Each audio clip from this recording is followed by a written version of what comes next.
সারা বাংলাদেশের মতো আমাদের গাজীপুরের মাওনাতেও তেলের সংকট চলতেছে।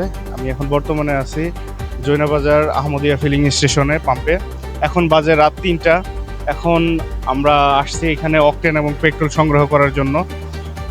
এখন এই গভীর রাতেও এখন পর্যন্ত মোটরসাইকেলের সিরিয়াল পড়ছে প্রায় 50টার মতো, 50টা প্লাস, আরও মোটরসাইকেল আসতেছে ওই দিক থেকে। তো যাই হোক, মানে তেলের এরকম সংকট আমাদের গাজীপুরের শ্রীপুরের মাওনাতে এখনও চলতেছে, এটা মানে একদম প্রমাণিত। তো তেল পাওয়া যাচ্ছে না, সপ্তাহে 3 দিন তারা তেল দিচ্ছে। তো এরকম ভোগান্তি কতদিন চলবে আল্লাহ ভালো জানে।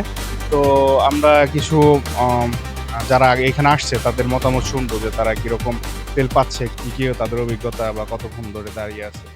তো আমি এখন গভীর রাতে কিছু ভাইদের সাথে একটু আলাপ করার চেষ্টা করব যে ভাই আপনারা কোথা থেকে আসছেন, আপনাদের মানে তেল মানে কখন আসছেন আর কি, কতক্ষণ লাগবে বলে আশা করতেছেন? আশা করা যাচ্ছে যে 9টা কি 9:30টার ভিতর থেকে তেল দেওয়া শুরু করবো। 3টা গাড়ি আসছে, তার মধ্যে একটা গাড়ি আনলোড করা হয়েছে, আর 2টা গাড়ি রয়েছে এখানে।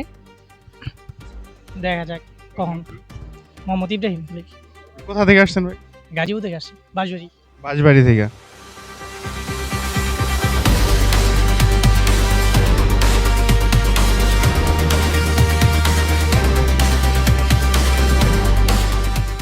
আসসালামু আলাইকুম। এমন একটা স্মৃতির মুহূর্তে দাঁড়িয়ে আছি, এই রকম মুহূর্ত আরো জীবনে আসবে কিনা সেটা আমি জানি না।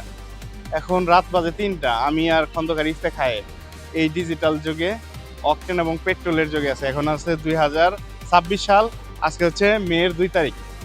তো গেদার জীবনে এরকম ভাবে আরো তেল নিব কিনা তোমার সাথে জানি না। বাংলাদেশ কি আরো মানে হারিকেনের যুগে যাবে কিনা সেটাও জানি না। তো মানে এই অভিজ্ঞতাটা তুমি মানে তোমার কেমন লাগতেছে?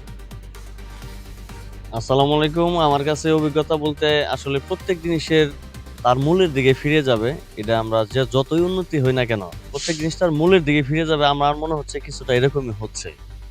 হ্যাঁ, আমরা যতই আগানোর চেষ্টা করি কিন্তু আসলে লাভ নাই। কারণ আমি বিগত রমজান মাসের পরে এখনো পর্যন্ত তেল নিতে পারি না। আমি 3-4 বার ট্রাই করছি, কিন্তু আমার ভাগ্য এতটাই খারাপ, যখনই আমি তেলের মানে যেখানে দেয় ওই নজলের কাছাকাছি গেছি, তেল শেষ। আমি বহুবার গেছি, আজকেও ইনশাল্লাহ ওই আশা নিয়ে আবারও জয়নাবাজার আহমদ ফিলি স্টেশনে আসছি। যদি তেল পাই সবাই দোয়া করবেন, কারণ আমি বিগত 4 বার ধরে কোনো তেলই পাইতেছি না। না মানে আমি তোমার কাছে জানতে চাইতেছিলাম যে রাত 2টার সময় ঘুম থেকে উঠা তারপরে এইরকম মানে তেলের জন্য, তেল সংগ্রহ করার জন্য আসা, এবং সকাল 8টার দিকে শুনছি তেল দিব, এই দীর্ঘক্ষণ অপেক্ষা করাটা, এটা এই অনুভূতিটা তোমার কাছে কেমন লাগতেছে? এটা আমার জীবনে একটা হিস্টোরি হিসেবে থাকবে আর কি। অনুভূতি আসলে কিছু না, এটা আমাদের প্রয়োজনের কারণে আমাদের আসতে হয়েছে। এই এখন সরকার যা আছে তার ব্যবস্থাপনা যদি ভালো থাকে তাহলে আমরা একমাত্র উদ্ধার হইতে পারি এই কাজ থেকে। না যেমন আমাদের পকেটে টাকা আছে কিন্তু তেল পাইতেছি না। একটা কথা আছে যে টাকা থাকলে নাকি বাঘের চোখও পাওয়া সম্ভব, কিন্তু এমন একটা অবস্থায় আছে পকেটে টাকা আছে কিন্তু তেল নেই। হ্যাঁ, এটা বাস্তব, এটাই সত্যি যে এখন টাকা থাকলে সোনা কেনা যায়, কিন্তু অকটেন আর পেট্রোল পাওয়া যায় না। টাকার কোনো দাম নাই, এটা বোঝা যাইতেছে আস্তে আস্তে। যাই হোক, খুব একটা সুন্দর মুহূর্তে আছি। সবাই আমার এবং আমার এই বাপজানের জন্য দোয়া করবেন।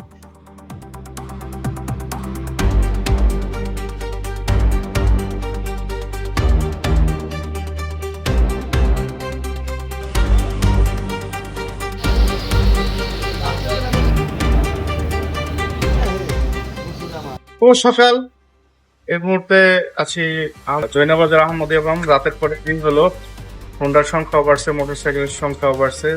এখন আনুমানিক মোটরসাইকেল আছে 200-র মতো। যাই হোক, সকাল 8টা থেকে তেল দেওয়া শুরু করবে। ইনশাল্লাহ আমরা তেল পাবো ইনশাল্লাহ।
ভাই কয়দিন পরে তেল পাইলেন ভাই? পাইলাম যে কেমনে হেরাই তো মাথা ঠিক নাই রে, 20